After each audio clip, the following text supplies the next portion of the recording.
Olá, seja bem-vindo a mais uma entrevista aqui do podcast Vida Plena, em conjunto com o podcast Energia. Eleições 2026.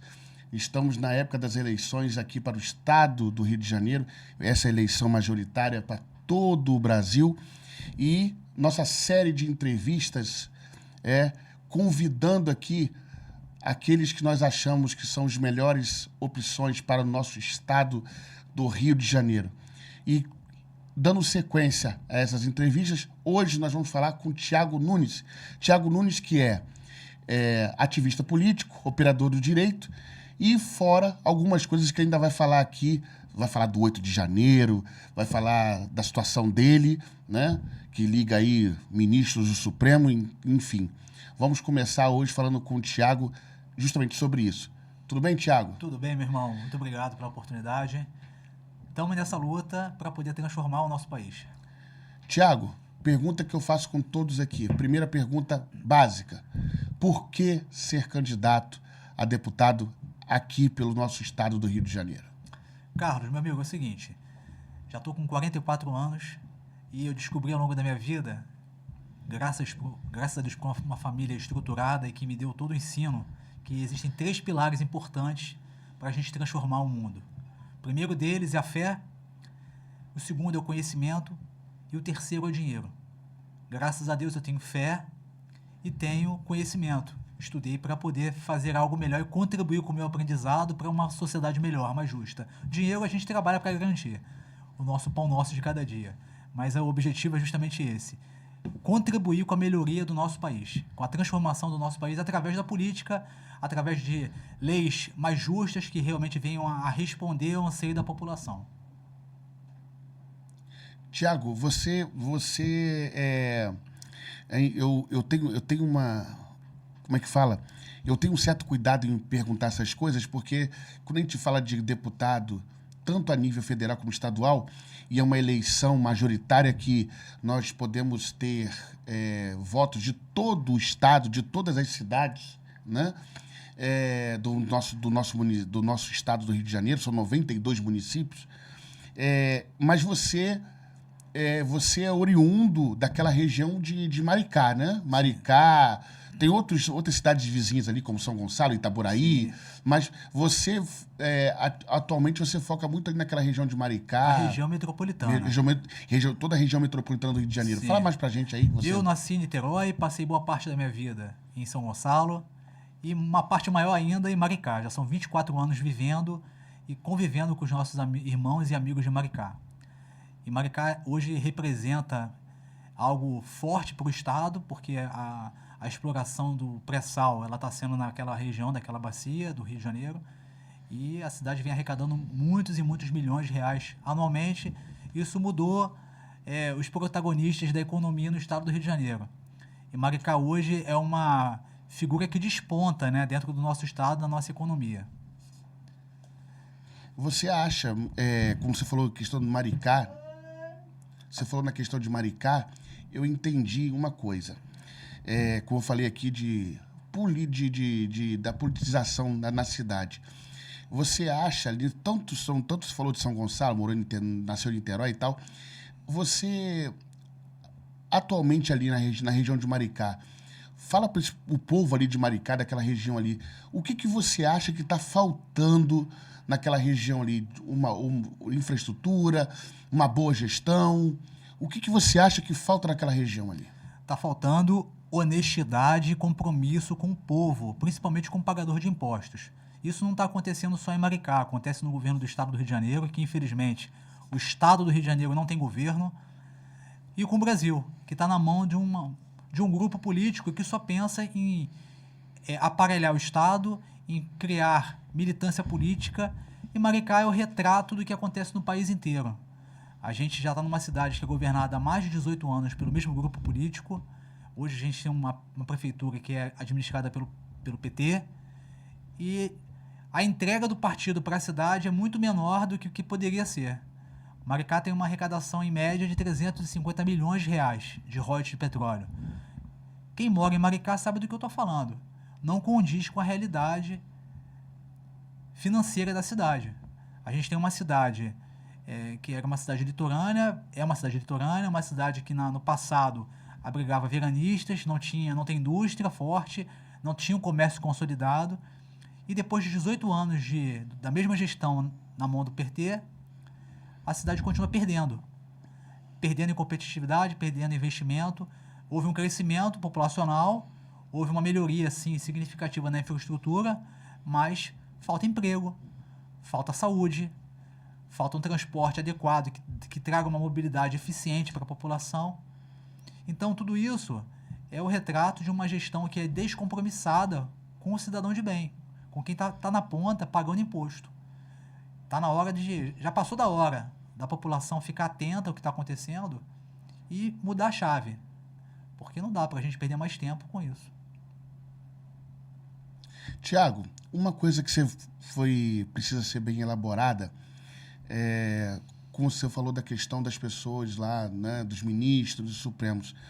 Qual é a sua relação, boa ou ruim, acredito que não seja lá essas coisas, com os ministros do Supremo, especificamente o senhor ministro Alexandre de Moraes? Bom, Alexandre de Moraes é um sociopata. Eu sei que ele hoje carrega o título de ministro, mas o que ele tem feito contra uma parcela significativa da direita e contra a nação brasileira é um crime. Ele não deveria estar na posição que ele ocupa. Eu fui preso no dia 9 de janeiro, um dia após os incidentes que ocorreram no 8 de janeiro em Brasília, junto com uma multidão de pessoas. O princípio da inocência que deveria ser preservado dentro da letra da lei, ele foi atropelado pelo Alexandre de Moraes. Ele rasgou a nossa Constituição, prendendo pessoas inocentes que jamais ousaram depredar prédio público e tampouco dar golpe de Estado com estilingue ou com bandeira do Brasil. Infelizmente, o Brasil hoje vive num sistema juristocrata em que há uma perseguição, e ela não é mais velada, ela é escancarada, contra pessoas que se levantaram contra esse sistema. Eu faço parte dessas pessoas que é contra o sistema da corrupção, o sistema do conchavo, essa patifaria que se tornou o nosso judiciário, em que bandido é preso num dia e no dia seguinte ele é solto. Então, nós somos pessoas que se posicionaram contra esse sistema e hoje somos censurados, fomos presos e condenados. No meu caso, eu não fui condenado porque eu fiz o acordo de não persecução penal oferecido pela PGR para aquelas pessoas que foram presas dentro do QG, do quartel do Exército em Brasília. Firmei o acordo, me livrei do processo de certa forma, mas uma multidão de pessoas continuou respondendo o processo e muitas outras foram condenadas. O caso da Débora, que por ter pichado uma estátua com batom foi condenada a 14 anos de prisão. O Clesão, que morreu na prisão. E eu não falei, mas eu fiquei 21 dias dentro da Papuda, 18 meses com uma tornozeleira eletrônica.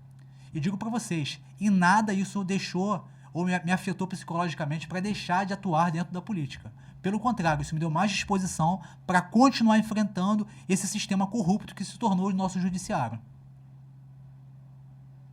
Quando você fala do 8 de janeiro, você também tocou no assunto da questão do partidária. Sim. Hoje você é pré-candidato, candidato pelo Partido Democrata, né?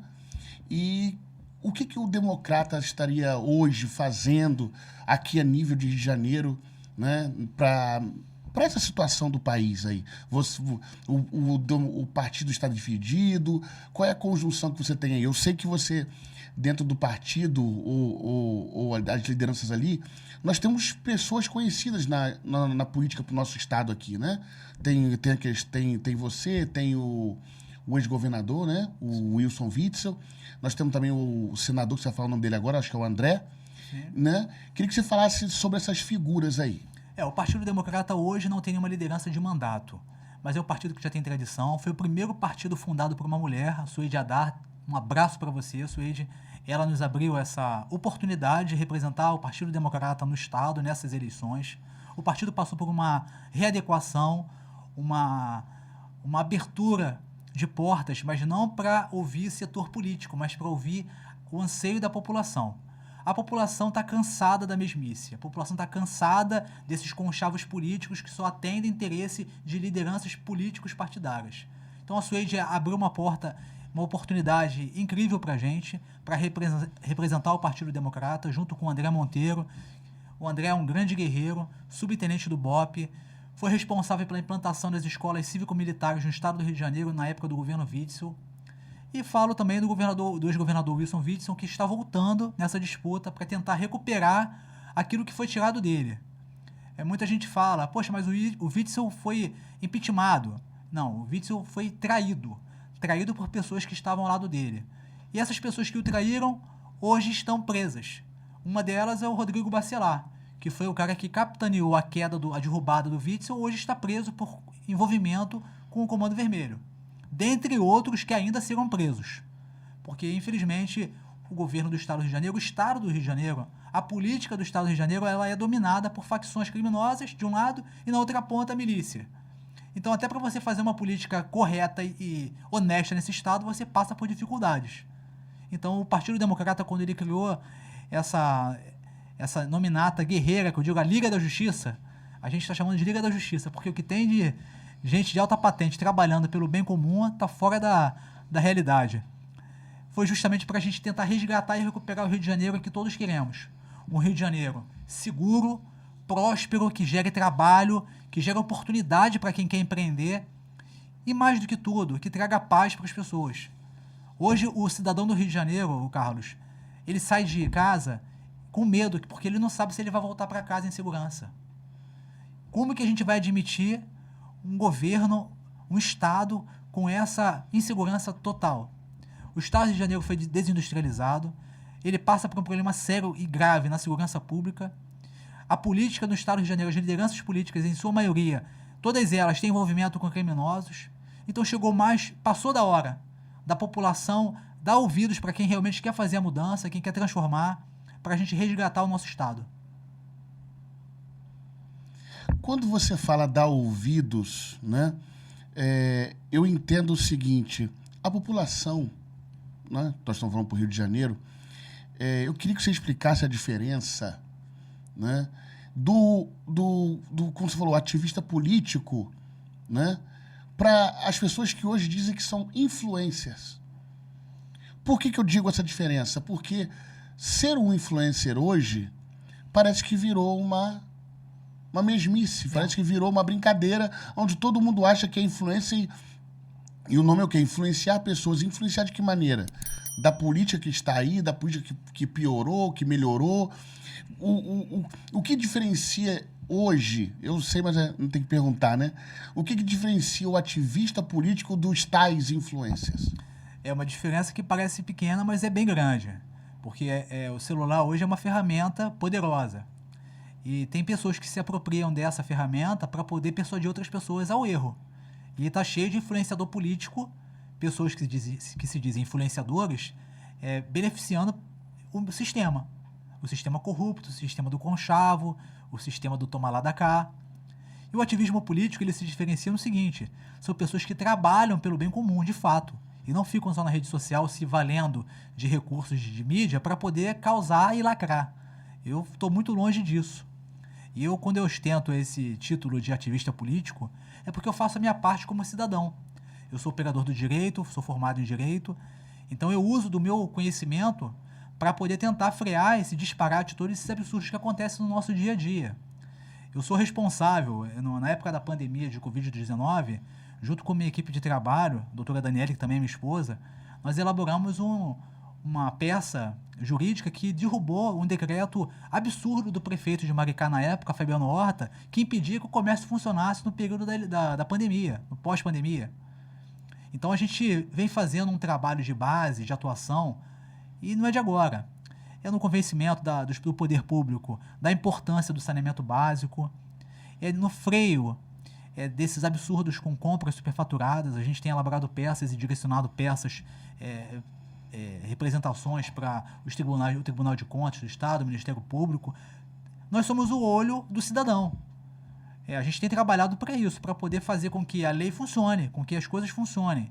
E quando a gente se coloca na condição de ativista político, eu não sou ativista partidário, eu sou ativista político que represento o interesse comum, como cidadão, como pagador de impostos, como um ser social. A gente está vivendo em comunidade e a gente trabalha junto nesse sentido, de tentar ter um país melhor, ter um estado melhor, ter uma cidade melhor. Quando eu falei que eu sabia a diferença, porque você foi muito bem quando você falou da questão do ativista político, de ele ser os olhos, de eles serem os olhos da população. Porque essa é a diferença. O ativista político, ele tem não é obrigação, mas ele tem essa missão de alertar a população, de querer ser os olhos da população. Enquanto que o influencer é diferente. O influencer, ele literalmente, ele não quer saber da população, mas ele quer que a população saiba, veja com os olhos dele. Tipo, se tá certo ou se tá errado, a população tem que olhar de acordo com a vertente daquele influencer, daqueles influencers. E eles querem like, né? Em sua maioria quer like, quer curtida, quer compartilhamento, quer aparecer, quer engajar. Não quer trabalhar. Independente se é verdade ou não o que ele está dizendo. Eles só querem aparecer. Ele só quer aparecer. Por exemplo, na última semana, o prefeito de Maricá, Quaquá, ele anunciou que vai criar, vai construir um monumento em homenagem a Fidel Castro na cidade de Maricá. Houve uma manifestação geral, uma indignação geral. Muitos desses tais influencers digitais, políticos da cidade, foram para a rede social para fazer vídeo, para lacrar, para poder ganhar curtida. O Thiago aqui, que tem o pé no chão, eu peguei, elaborei um abaixo-assinado, fiz uma representação ao Ministério Público e estou com o abaixo-assinado para poder fazer parte de uma ação popular que será ajuizada contra o prefeito de Maricá. E no último final de semana, por exemplo, a gente teve a oportunidade de rodar um dos maiores distritos de Maricá, coletando assinaturas contra esse projeto absurdo do prefeito de Maricá de construir um monumento em homenagem a um genocida, a um ditador cruel e covarde que foi Fidel Castro. Os dados estão aí, vê quem quer. Fidel Castro foi responsável por mais de 8.190 mortes, Carlos. Perseguiu os seus opositores. Destruiu o país, um país potencial que brilhou muito no passado. E eles usam a narrativa de que eles são perseguidos pelos Estados Unidos, mas isso é furada, é balela. É um país que foi covardemente destruído por um grupo político que quer fazer o mesmo no Brasil. O comunismo não está só em Cuba, não está só em Venezuela, está dentro do Brasil, só não vê quem não quer. Quando você fala uma coisa importante sobre o comunismo, né? As pessoas, elas confundem o que é comunismo. Elas acham que o comunismo em si, seria um benemérito para o país e todos estão vendo, nós estamos vendo aí Brasil, mundo afora, Brasil sim, mas mundo afora que o comunismo, aonde supostamente ele daria certo, é repressão o tempo todo. Você não tem direito de falar o que você acha. Você não tem direito de falar o que você pensa. A não ser que seja o que você pensa, o que o governo quer.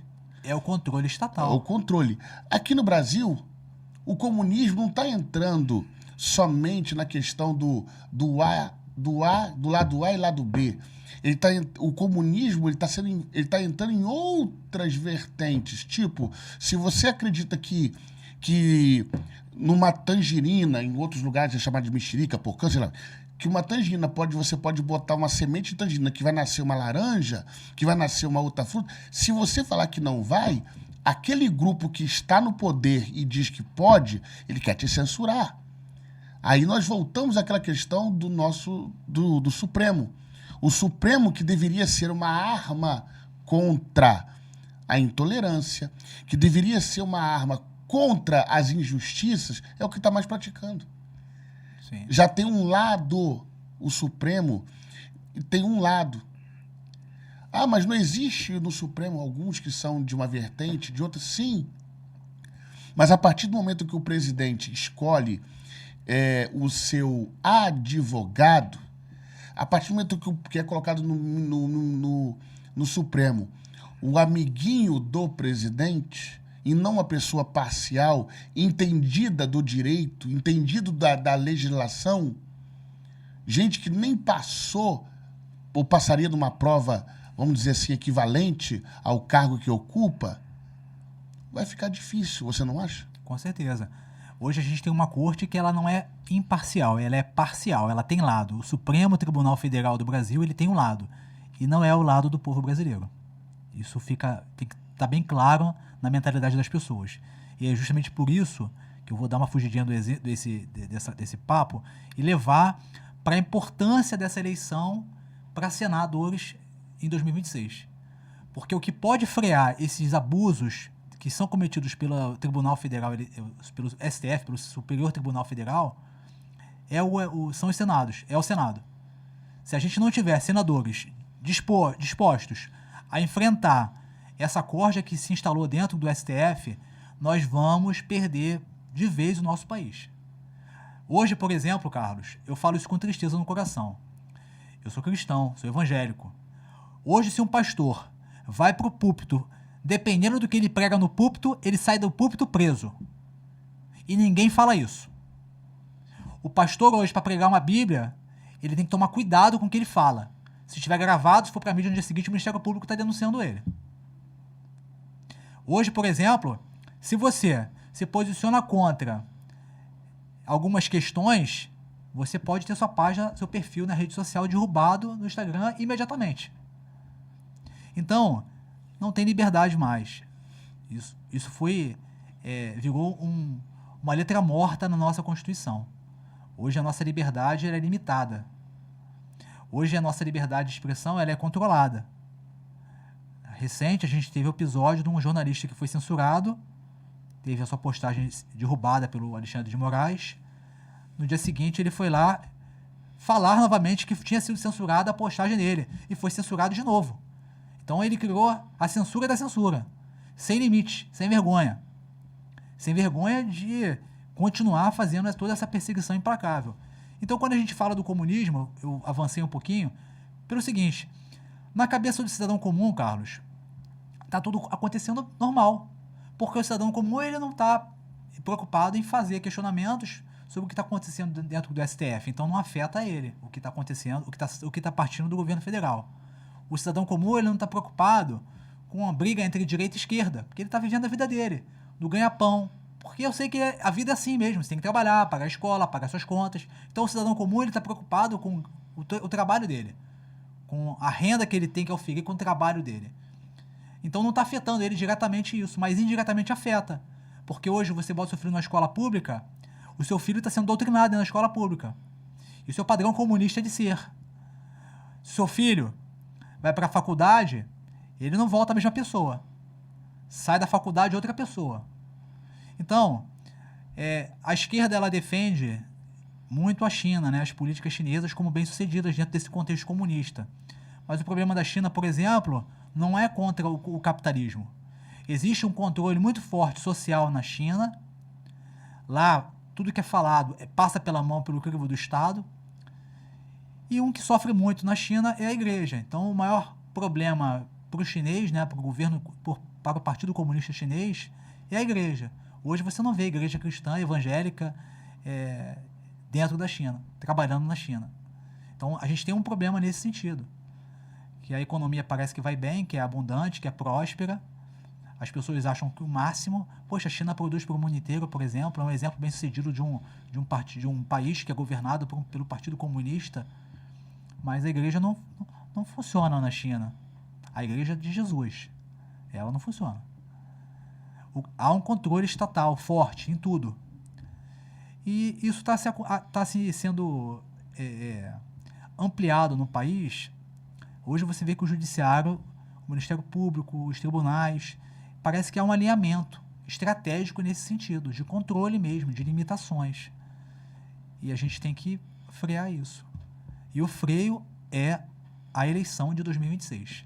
O freio contra esses absurdos, contra esses abusos, esse abuso de autoridade, é justamente a gente eleger senadores comprometidos com a liberdade, comprometidos com o cidadão brasileiro.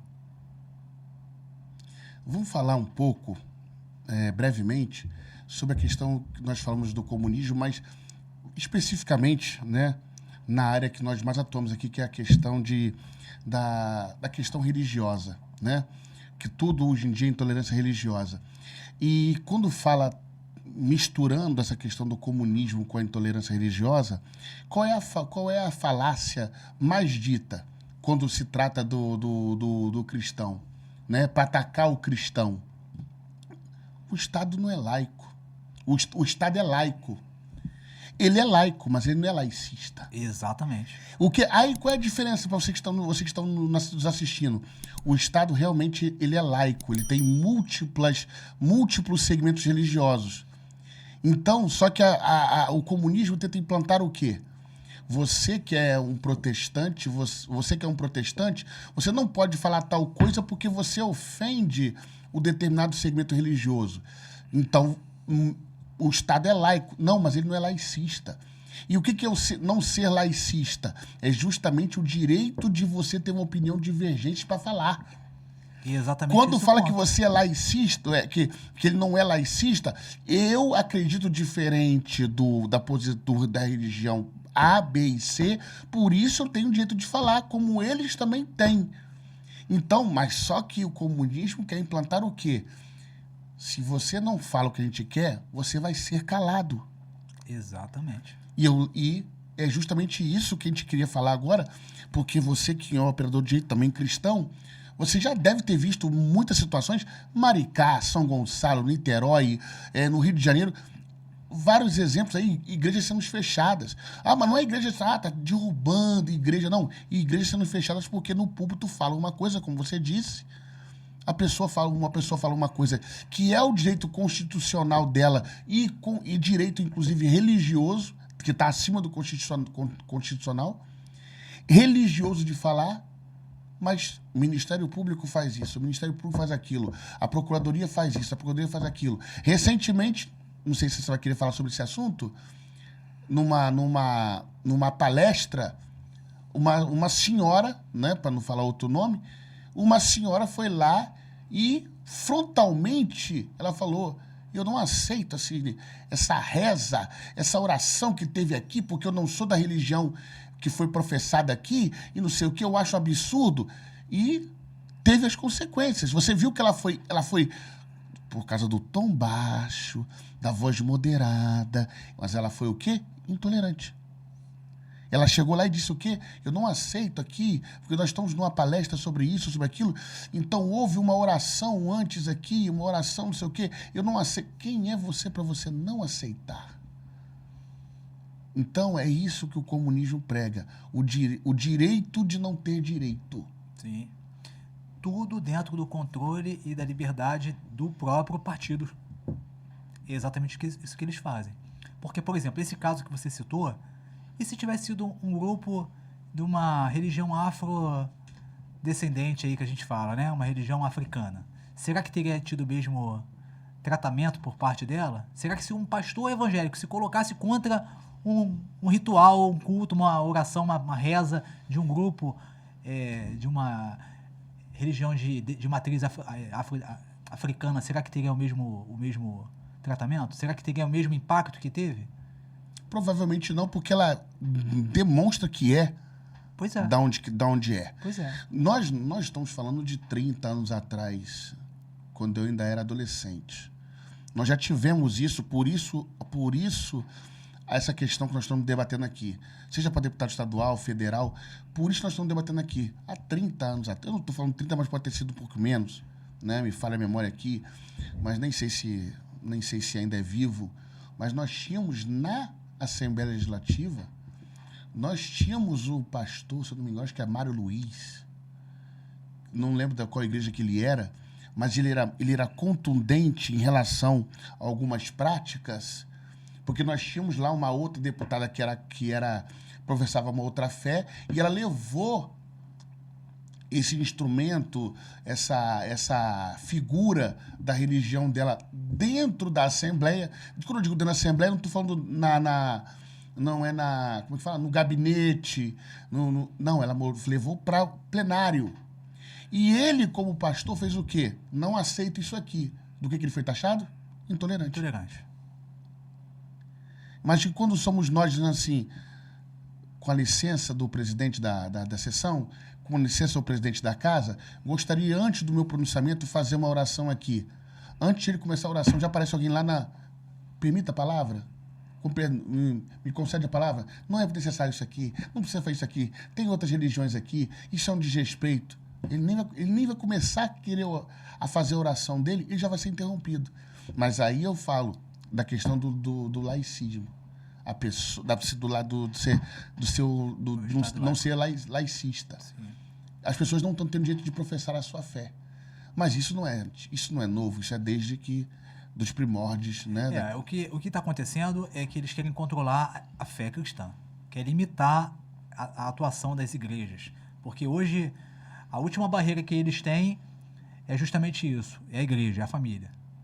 O país não está totalmente perdido por conta disso, porque a igreja é uma barreira contra o avanço desses grupos comunistas dentro do Brasil. Pode parecer sonho, utopia, fantasia, mas não é. É real, isso está acontecendo. Em Maricá, por exemplo, uma criança foi impedida de orar com outras amiguinhas da escola em horário de intervalo, porque a diretora abordou elas e disse que elas não poderiam fazer isso na escola. Há pouco tempo, o Ministério Público de Alagoas impediu que fosse lida a Bíblia no início da sessão parlamentar numa cidade do estado de Alagoas, não me recordo agora. Mas isso está acontecendo no país inteiro. Então chegou o momento da gente frear esses avanços. E esse freio é a eleição de 2026. Nós precisamos eleger senadores conservadores comprometidos com a verdade, comprometidos com a sociedade, comprometidos com o bem comum. Gente, nós falamos aqui com muita seriedade que nós não estamos aqui fazendo entrevistas. Nós estamos batendo um papo. E bater um papo de coisa séria. Por quê? Quando nós falamos aqui do que tem acontecido nas escolas, no trabalho, faculdade, no meio da rua, no ônibus, são coisas que têm sido corriqueiras, algumas viralizam, outras não. Só que quando você fala sobre a questão, de novo, dessa questão da intolerância, de pregar rezar a cartilha deles, você vê claramente, quando eu falei o exemplo dessa senhora, que eu não sei, ela deve ser advogada ou coisa do tipo, mas você vê que eles não têm a sensibilidade de falar assim, estamos fazendo feio. Estamos não exercendo um papel. Aí quando você fala da questão de falar do hino, da questão de não podia fazer uma oração, não pode fazer uma oração antes do trabalho, não pode fazer uma oração na escola. Mas aí você vai para uma escola onde eu fui ensinado, e hoje eu não estou vendo nenhuma escola aí, se tiver, pode mandar aí nos comentários. Escola municipal, escola estadual, que nem é de ensino religioso, mas que a aula era para começar às 7, começa às 7h05. Porque 5 minutos antes nós formávamos uma fila para quem não sabia cantar, mas pelo menos a professora, que na época era chamada de tia, ficava no início da fila e ela cantava ou a gente escutava o hino nacional. Nós escutávamos o hino nacional. Então, alguns aprendiam, outros não aprendiam, mas estava ali. Estou falando 94, 95, 91, 92. Parou com isso. Aí fala que não pode fazer uma oração. Mas nem a questão nacionalista a gente não consegue fazer mais. Conseguimos suprimir com a moral cívica e agora querem destruir por vez a igreja. Acabar com o avanço da igreja nas escolas, dentro da educação. A igreja é uma resistência contra eles. E eles querem impedir a nossa atuação, a nossa existência. E por que eu estou falando isso aqui? Nós não estamos aqui apenas para falar de A ou B. Porque fazer um achismo, para nós aqui seria muito fácil. Para mim, para você, seria muito fácil fazer eu acho. Não é o que a gente acha, é o que nós vemos. Nós estamos vendo um presidente desse país, que não foi agora, já falou lá atrás. A palavra, ele não falou assim, nós temos que revisar, nós temos que entrar no consenso. Não, ele usou a palavra, se alguém quiser me repelir, tá aí os vídeos no YouTube. Nós temos que combater esse discurso atrasado de família, de religião. Nós temos que combater. Um presidente desse país falando que tem que combater a família, que é um discurso atrasado. Atrasado. Então, por isso que essa conversa aqui contigo é de extrema importância, porque as pessoas falam assim, a política é tudo igual. Não é. Não. Aí tem outro que pensa, mas o Thiago não é farinha do mesmo saco, mas é o menos pior. Também não é questão de menos pior. Não é questão de menos pior ou de que é o pior. Não é isso. A questão é as nossas diretrizes, do que pensamos, do que nós acreditamos e fazemos.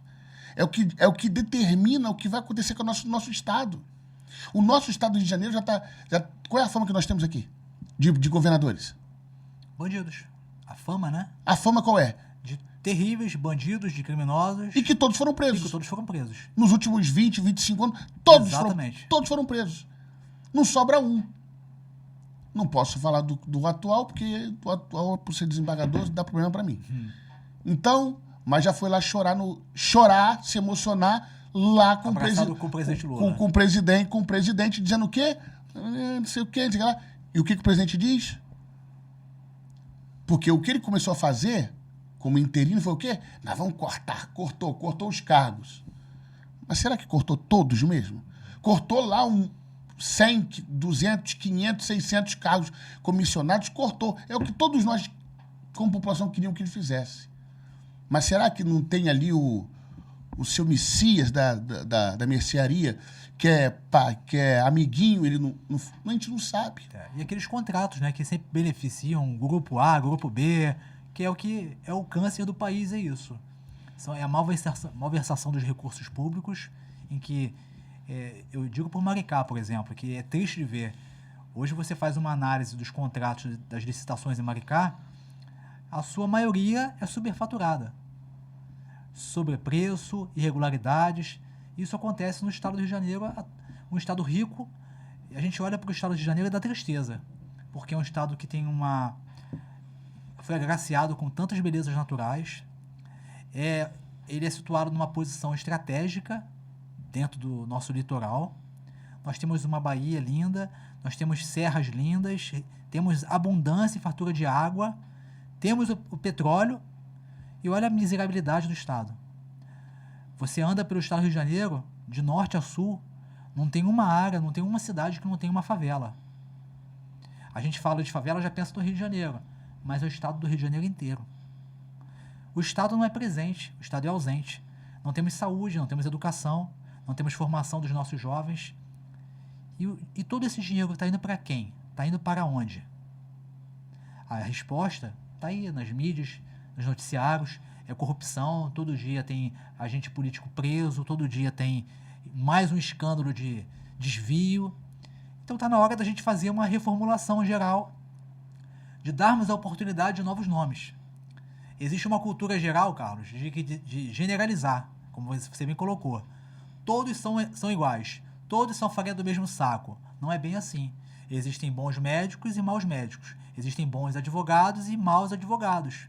Todas as profissões são assim. E existem bons políticos e maus políticos. Existem pessoas que querem fazer o certo, e eu sei que tem muitos fazendo a coisa errada. Mas a gente não tem que olhar para o problema, a gente tem que olhar para a solução. E a solução é a gente botar pessoas comprometidas com a sociedade de bem, comprometidas com o pagador de impostos, que valorize quem está pagando imposto. Está na hora da gente fazer essa mudança, virar essa chave. E dá para fazer essa mudança. Voltando ao assunto da questão na época da pandemia, nós falamos aqui, durante toda essa conversa também, nós estamos falando de pandemia, nós falamos sobre a questão dos médicos, dos bons e maus profissionais. Eu já falei isso aqui em outros podcasts. Eu não posso virar e falar que todos os médicos são assim. Eu posso falar do que supostamente eu estive próximo, do que eu fui atendido na época da pandemia. Mas existem muitos aí que são negacionistas, existem muitos aí que negam isso, que negam aquilo. Gente, eu falo aqui sem nenhum tipo de represália.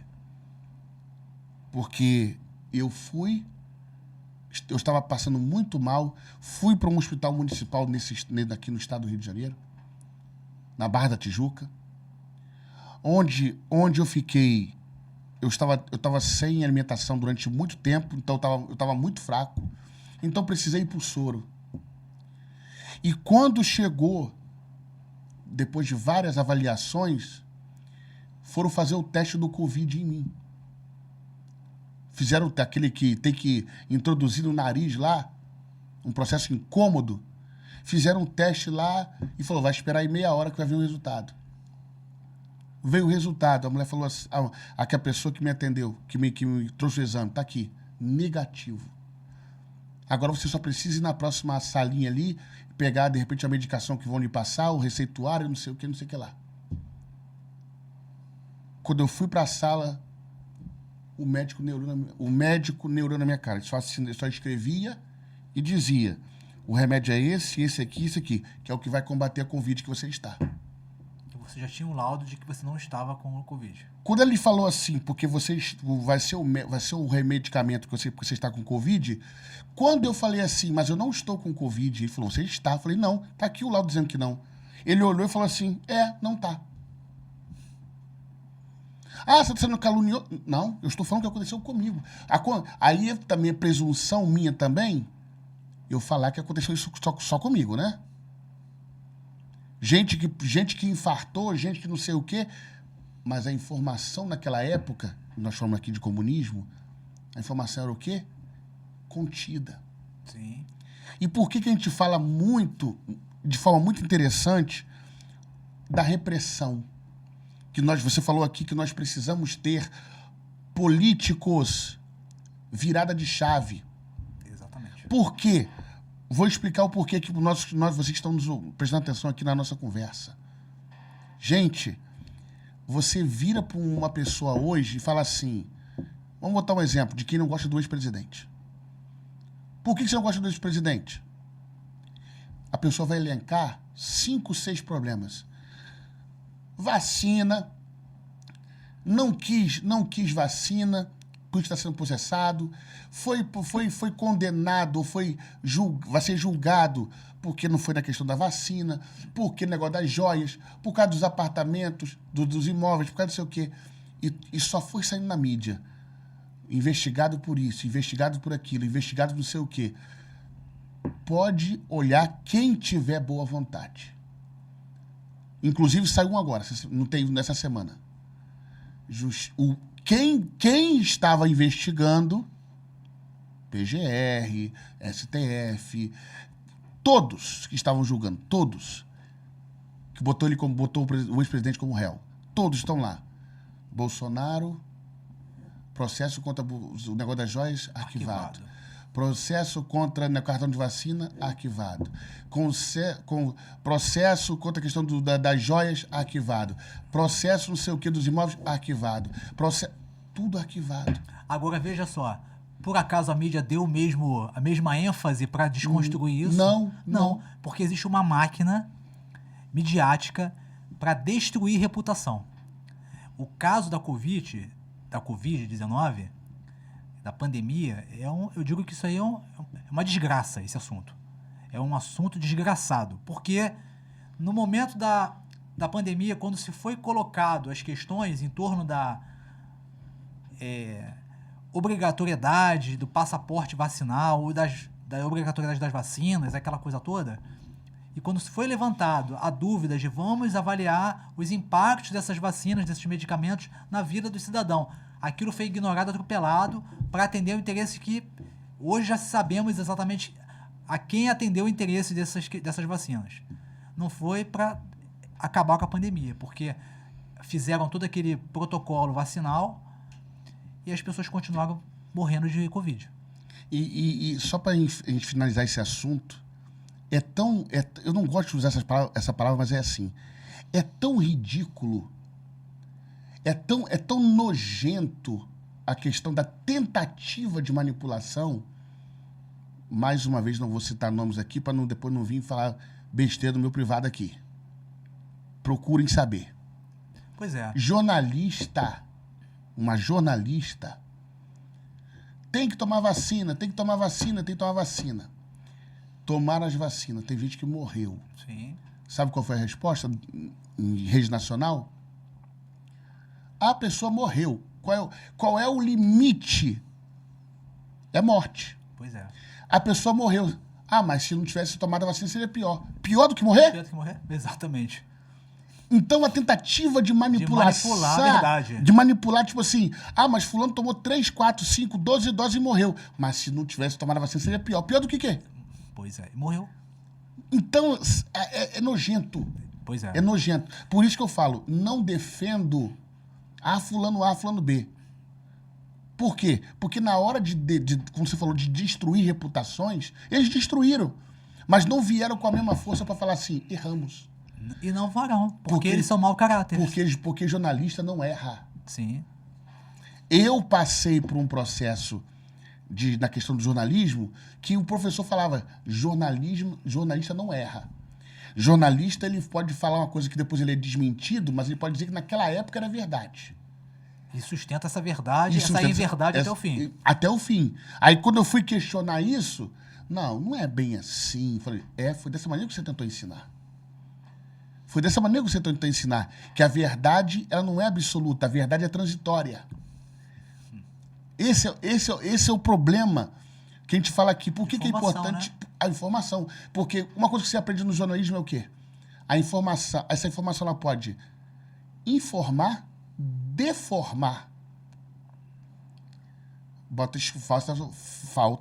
Basta você decidir o que você quer.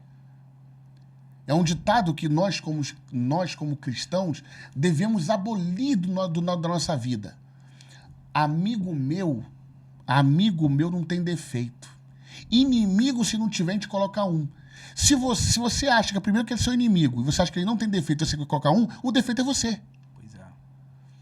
Quando você diz que não gosta de determinado candidato, mas não vê nada que possa ir contra aquele candidato, o defeito é você. Sim. Nós estamos com um presidente aí, atual, porque boa parte da figura cristã votaram nele. Sim. Então, não, mas porque ele foi... Aguente. E vamos tentar melhorar 2026. A igreja ela foi enganada. E Lula ele sabe enganar bem. E agora eu não consigo admitir... Ele é chamado até pelos amigos dele de encantador de serpente. Pois é. Mas uma coisa, Carlos, eu não consigo entender como que um pastor, uma liderança religiosa que lê a Bíblia, instruída na palavra, apoia o PT. Eu não consigo entender. É inaceitável. Água e azeite não se misturam. A verdade é essa. Tudo que a esquerda faz é contrário ao que está na palavra de Deus. Não tem como caminhar juntos. Não tem como a igreja caminhar com um partido de esquerda, com o PT. Mas tem pessoas boas no PT? Pode ter, mas ele ou é um cara que é um enganado intelectual ou é um cara oportunista mau caráter, porque não dá. Um cristão dentro de um partido de esquerda, isso é inaceitável. Não tem como a igreja caminhar com um partido que é contra os princípios e valores cristãos. Não tem como. Eu participei, há alguns anos atrás, de um simpósio dentro de uma igreja conhecida aqui no Rio de Janeiro, aonde a igreja fez esse simpósio porque ela era muito grande e dentro da igreja tinha vários candidatos. Então eles fizeram um simpósio entre os candidatos para a igreja ficar ouvindo para ver quem que a igreja votava. E dentre esses candidatos, tinha 2 ou 3 que na época eram do PT. E eles dizendo, a minha fé é inabalável. O que eu acredito, se lá na frente, quando eu for eleito, o PT for contra, eu renuncio ao meu mandato. Eu levantei e falei assim, então você não precisa renunciar ao mandato. É só você se candidatar para outro partido. Por que você quer entrar num partido que, em tese, é o que manda, dentro das regras, você quer se filiar a ele para depois você sair? Se você não concorda, já sabendo que ele é a favor de aborto, que ele é a favor disso, que ele é a favor do... Não é a favor que baixa a maioridade penal. Se você acredita em tudo isso, se você vê que o partido acredita em tudo isso, você não precisa nem se filiar. Você está fazendo um discurso demagogo aqui, Sim. de falar que vai... mas eu renuncio ao meu mandato. Renuncia nada. E tem uma outra questão, Carlos, que é o seguinte: às vezes essa pessoa que se habilita para ser candidato dentro de um partido de esquerda, e ainda que ele tenha ainda na cabeça dele de que ele é um cristão, e pode até ser, mas é um enganado.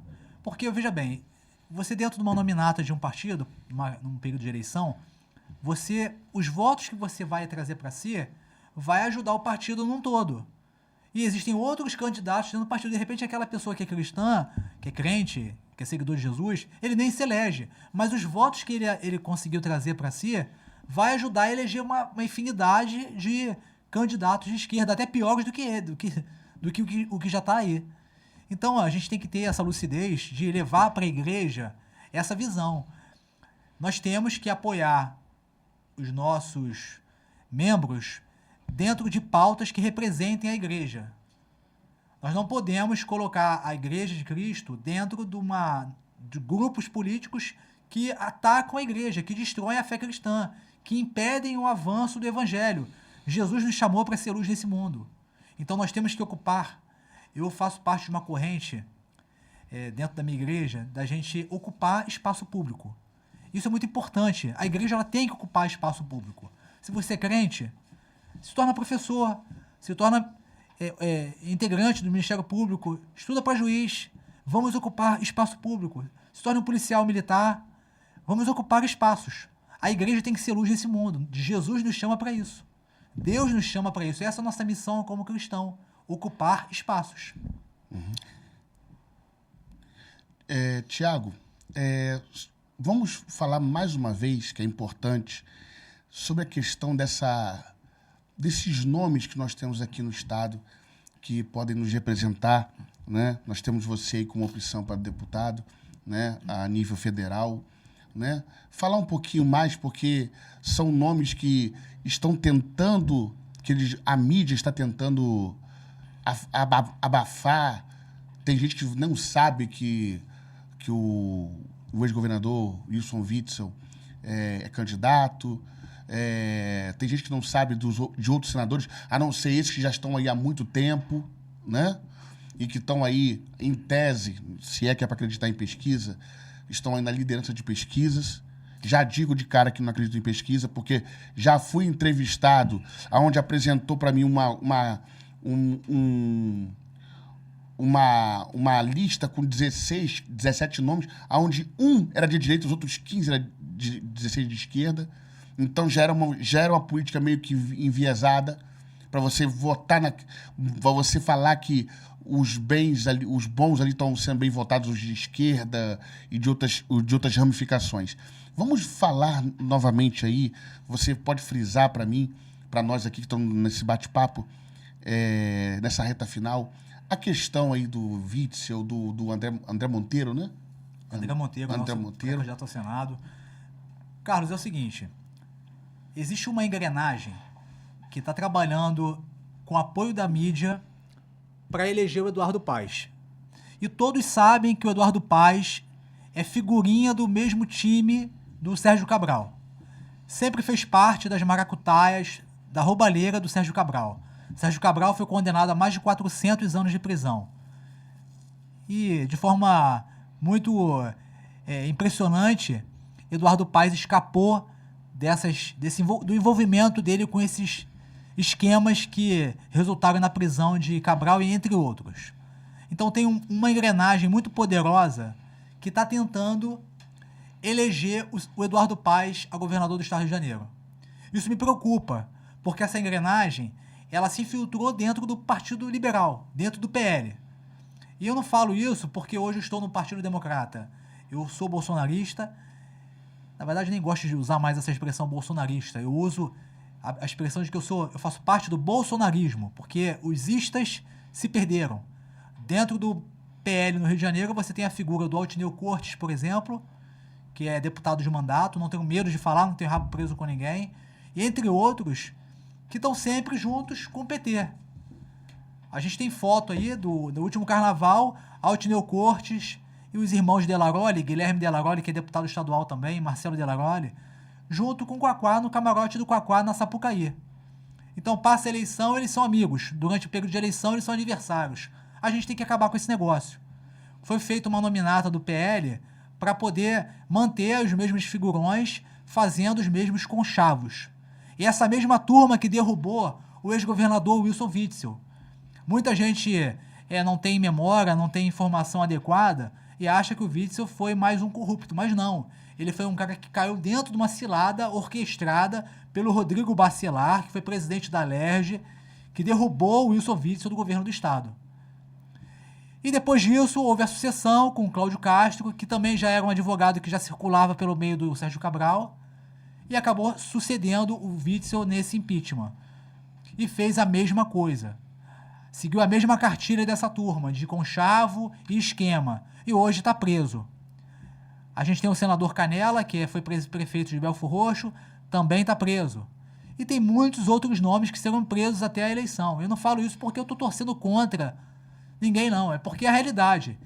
A gente paga por aquilo que a gente comete de errado. Se cometeram crimes, vão pagar. Então, a gente está tendo uma oportunidade de transformar esse estado, de resgatar o estado do Rio de Janeiro. O governador Witzel está voltando, tem proposta boa, tem uma estrutura, eu digo uma estrutura dinâmica para poder tornar o estado do Rio de Janeiro mais competitivo, colocando o estado do Rio de Janeiro no centro, no lugar que ele tem que estar, no centro das atenções do país, atraindo o turismo, valorizando o cidadão carioca e, acima de tudo, tornando o estado um estado seguro. É inaceitável, eu falei isso no começo da nossa conversa, a gente sair de casa com medo, sem saber se a gente vai voltar para casa. Hoje um policial vai para operação e ele não sabe se ele vai voltar, porque não tem segurança, não tem nem mesmo para as forças policiais. Então a gente precisa mudar isso. O cidadão, quando ele faz um concurso para a polícia, ele não faz um concurso, Carlos, para levar um tiro na cabeça, não. Ele faz um concurso para servir e proteger. E a gente não tem mais isso. Porque existem esquemas dentro da alta cúpula da Polícia Militar, a gente sabe que tem, e o governo do estado que ele é resiliente. Então, está na hora da gente mudar isso. Teremos uma oportunidade de ouro nas mãos. O Wilson Witzel vai representa essa oportunidade. André Monteiro é um cara que tem toda uma influência dentro da polícia, ele foi subtenente do BOPE, foi responsável pela implantação das escolas cívico-militares no estado do Rio de Janeiro, foi suplente do Daniel da Silveira, que infelizmente eles tiveram os votos cassados pelo Alexandre de Moraes, e dessa vez o André Monteiro, ele vem como cabeça dessa chapa aí de senador. Estamos torcendo por ele, porque eu sei que ele vai representar a direita, vai representar o que é certo e vai combater os problemas que partem do nosso judiciário. Além disso, a gente tem uma questão que vale a pena a gente trazer, que é desses acordos que estão acontecendo em Maricá, que eu quero aproveitar para, dentro desse tempo que nos resta, não sei quanto tempo que tem ainda. Hoje, o Eduardo Paes está caminhando pelo estado como se fosse já dizendo que já ganhou. Ele caminha pelo estado já naquela onda de já ganhou. Mas as pessoas não estão atentas que existe toda uma estrutura por trás dele. É a turma do Sérgio Cabral, existe um interesse escuso do partido do PT de estar dentro do governo do Eduardo Paes. O Quaquá é um dos maiores financiadores do Eduardo Paes nessa campanha. Não é de agora que eles fazem acordos políticos. O filho do Quaquá, que também é pré-candidato a deputado federal, foi secretário do Eduardo Paes. Então existe todo um conchavo aí para poder eles se apoderarem do estado do Rio de Janeiro. E tenho certeza disso. Se a esquerda ocupar o governo do estado do Rio de Janeiro, a gente perde esse estado. Não podemos permitir que esses caras ocupem o governo do estado do Rio. É lamentável. Tiago, queria, nesse breve momento, né, que você fizesse as suas considerações finais, tudo que nós conversamos aqui, um apanhado de tudo que nós conversamos, né, as suas considerações finais sobre essas eleições. Nós vamos colocar nos comentários fixados, você também pode dizer aí que fica mais fácil também, suas redes sociais, né, que as pessoas podem te mandar perguntas, com alguma dúvida você pode responder lá, com calma. Como eu mesmo acabei de falar, né? Nós vamos ter as redes sociais dele aí fixadas nos comentários, no nosso canal do YouTube, né? Queria que você desse as suas considerações finais aí. Você tem pouco menos de 3 minutos. Meu irmão, é uma honra poder representar o cidadão de bem. Eu me sinto honrado mesmo nessa missão. Eu entendo que nós, como pessoa, como cidadão brasileiro, a gente tem que ocupar o nosso papel na sociedade. Levarmos a nossa mensagem. E a mensagem que eu quero levar para o Congresso Nacional é de justiça, é de atender o interesse do povo, de trazer melhorias para a nossa saúde, de trazer resultado para o povo. A gente está vendo que a classe média hoje, o empresário, ele está sendo sufocado por um governo cruel. Tem cada vez mais a gente vê uma parcela da população sendo empobrecida, e isso está acontecendo de forma proposital mesmo. Porque é mais fácil de você dominar uma população, o seu adversário, quando ele é enfraquecido. Então, a gente está vendo aí, de forma escancarada, políticas sendo feitas para poder empobrecer a nossa nação. Então, a gente quer, de fato, fazer algo pelo povo, trazer uma melhoria na saúde, trazer resultado. Muito se fala de que falta isso, de que falta dinheiro, de que falta... Dinheiro tem. O que falta é gente de boa fé trabalhando pelo bem comum. Então a gente quer levar essa mensagem. Existe uma oportunidade, uma janela de oportunidade que, se a gente aproveitar bem, elegendo pessoas comprometidas com a verdade, pessoas do bem, a gente muda o jogo. Não só no estado do Rio de Janeiro, mas no país inteiro. Eu quero fazer parte disso. As minhas redes sociais, você pode me seguir no Instagram, @escutaotiagonunes, Thiago com H. A gente tem feito um trabalho muito forte na rede social. É possível fazer algo de baixo custo, e a rede social tem possibilitado isso. A nossa voz está indo longe, graças a Deus. A gente tem conseguido ter uma troca com a população, principalmente de Maricá. As pessoas têm percebido os problemas graças a um trabalho sério que a gente vem fazendo. E a nossa rede social é uma ferramenta de trabalho que a gente tem usado. E eu peço para você que está nos assistindo, segue, compartilhe e, de preferência, lembra da gente em outubro, porque a gente vai estar nessa briga para poder transformar a vida do cidadão. Marcelo não, Thiago. Um abraço, obrigado pela atenção, obrigado por dar esse bate-papo aqui pra gente. E é o que eu sempre falo aqui, nós não estamos trazendo candidatos avulsos, nós estamos trazendo candidatos, pessoas que podem e têm um compromisso com o estado do Rio de Janeiro, seja ele um político, seja ele um ativista, seja ele um professor. Nós estamos aqui para mostrar para as pessoas do estado do Rio de Janeiro que existem pessoas capazes de melhorar o nosso estado. Nós queremos agradecer, como sempre agradecemos, mais uma vez aí a sua audiência, de estar assistindo, comentando, compartilhando, né? Esse bate-papo que a gente chama aqui de entrevista, fazer um bate-papo, né? É o podcast Vida Plena, em conjunto com o podcast Energia, eleições 2026. Pedindo a você, ore a Deus, ore ao Senhor para que te dê direcionamento. Não vá pelo emocional, não vá pelo seu vizinho que está tentando lidar com um saco de cimento ou um meio quilo de alguma coisa, que está te prometendo uma picanha. Aprenda que você vive em sociedade. Viver em sociedade significa que você pode supostamente ter um benefício daquele candidato que está lhe prometendo, mas ele vai prejudicar a vida de outras pessoas. E eu acho que você não quer isso para o seu próximo. Como cristão, eu acho que não é isso que você deseja para uma sociedade mais justa e uma sociedade que preze pelos conceitos cristãos. Quero agradecer mais uma vez aí pela audiência de vocês e estaremos de volta numa próxima oportunidade, querendo Deus. Muito obrigado e até lá.